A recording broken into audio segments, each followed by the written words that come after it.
የሙናና የሰይፉ ፍቅር እስከምን ድረስ? በአንዲት ሰላምና መረጋጋት በሰፈነባት የገጠር ከተማ ውስጥ ሙናና ባለቤቷ ሰይፉ የፍቅር ተምሳሌት ነበሩ።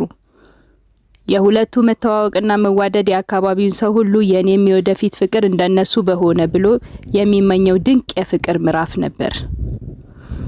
ሰይፉ ለሙና የነበረው ፍቅር ልክ አልነበረውም። ሁሌም በየቀኑ ሲመለከታት አንቺ የቤቴ ምሰሶ ብርሃን ነሽ እያለ በማድነቅ ውስጧን በደስታ ይሞላው ነበር። በሚያምር ለዛዋና ጥርሷ ፈገግ እያለች በስስት ትመለከተው ነበር። አብረው ያሳለፏቸው የፍቅርና የትዳር ዓመታት በአንድ ጠባብ የሳይክል መንገድ ላይ እጅ ለእጅ ተያይዘው በደስታ እየተጓዙ አጭርና ጣፋጭ ቅጽበት ይመስላቸው ነበር። ቤታቸው ሁልጊዜ በሳቅና በጨዋታ የታጀበ ነበር። 3 ልጆቻቸው ሲወለዱ ፍቅራቸው ተጠነከረ ቀጠለ። ሰይፉ ከስራ ሲመለስ የመልካም ባለቤቱና የልጆቹን ድምጽ ከሩቅ ሲሰማ በስራ ዝሎ የነበረው ሰውነቱ በሐሴት ይሞላል። ነገር ግን ህይወት ሁል ጊዜ እንደተመኘናት አትሆንም። የሞት ጥላ በድንገት መጥቶ ሰይፉን ከሙናና ከ3 ልጆቹ ነጠለው። ያ የፍቅርና የሳቅ ቤት በድንገት በዋይታና በጩኸት ሰከረ። ሙና የህይወት አጋሯን በማጣቷ ልቧ ተሰበረ። ሰማይ የተደፋባት ያህል ተሰማት።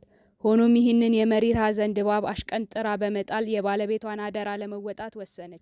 የከበቧት 3 ልጆቿን በተስፋ ለማሳደግ ቆረጠች። ገና ሳይነጋ ጭስ በታፈነ ማድ ቤት ውስጥ የሰይፉን ትዝታ እያስታወሰች ያቦካችው ሊጥ በምጣድ ላይ ታሰፋለች። ልጆቿ ነገ ታላቅ ሰው እንደሚሆኑ በልቧ ታምን ነበረ። ጠዋት ልጆቿን አጣጥባ የትምህርት ቤት ዩኒፎርማቸውን አለባብሳ ቁርስ አብልታ ወደ ትምህርት ቤት ትሸኛለች። ከዛ የተጋገረውን እንጀራ በቅርጫት ተሸክማ ወደ ገበያ በመውሰድ ትሸጣለች። ይህንን ያዩ ጎረቤቶች አንቺ ሴት 3 ልጆች ይዘሽ ብቻሽን እንዴት ልታሳድጊያቸው ነው እያሉ በሐዘን ስሜት ይጠይቋታል። እሷ ግን ለባለቤቷ የገባችው ቃል በማሰብ በኩራት በፈገግታ ከፈጣሪ ጋር አሳድጋቸዋለሁ እያለች ትመልስ ነበር። የባለቤቷ ትዝታና ፍቅር የሚገኘው በልጆቿ ውስጥ እንደሆነ ታምናለች። ስለዚህ ደግሞ ማሸነፍ እንጂ መሸነፍ ምርጫ አይደለም በማለት ይህንን የተረዳችው አንዲት ብርሃን የምትባል ጎረቤቷ ይህን ጥንካሬዋን ሁል ጊዜ በማድነቅ አይዞሽ በርቺ በማለት ታበረታታት ነበር። አመታት በፍጥነት ነጎዱ። ሙና በእንጀራ ምጣድ ሙቀትና በስራ ብዛት እጆቿ ሻክረዋል። በስራ ብዛት ፊቷ በእሳት የተቃጠለ ደረቆት መስሏል።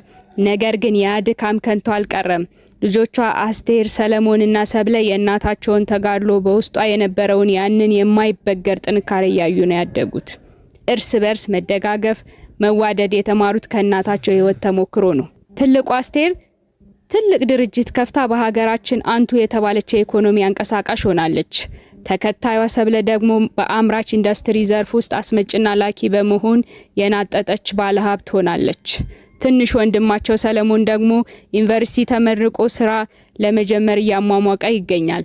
የሙና ልጆች ሁሉም በተሰማሩበት የስራ መስክ ስኬታማና ለቁም ነገር የበቁ ዜጎች ሆነው 3ቱም ልጆች ተሰባስበው ለረጅም ዓመታት ከእናታቸው ጋር የኖሩበትን ያንን ያረጀ ቤት አፍርሰው ቀልብ የሚስብ አዲስ ቤት ገንብተው እናታቸውን አይዞሽ ከዚህ በኋላ እኛ አለንልሽ አሏት። አንድ ቀን ምሽት 3ቱም ልጆች እናታቸው ቤት ተሰባስበው በትልቅ ማዕዱ ዙሪያ ተቀምጠው ራት እየበሉ ሳለ አስቴር የእናቷን የሻከረ እጆች በፍቅር ይዛ ወደ አይኖቻቸው እያየች እንዲህ አለች። እናት ዓለም አንቺ ለኛ አባትም እናትም ሆነሽናል። ያኔ አባታችን ሲሞት መድረሻ የሌለን ሲመስለን በጨነቀን ጊዜ አንቺ ግን ሐዘንሽን ዋጥ አድርገሽ የባለቤትሽን ፍቅር በውስጥሽ ይዘሽ የብርሃን መንገድ አሳየሽን። አሁን ያንቺ የማረፍ ተራ ነው አለች። ሙና ወደ ልጆቿ በትኩረት ተመለከተች። በአይኖቿ ውስጥ የደስታ እንባ እያፈሰሰች እጆቿንና አንገቶቿን ወደ ሰማይ ቀና በማድረግ ፈጣሪዋን አመሰገነች። በጭስ ጠቁራና በብቸኝነት የተጓዘቻቸውን የጽናት መንገድ ዛሬ በዙሪያዋ ጥላ የሚሆን 3 ልጆች ለቁም ነገር በመብቃታቸው ደስ ተሰኘች።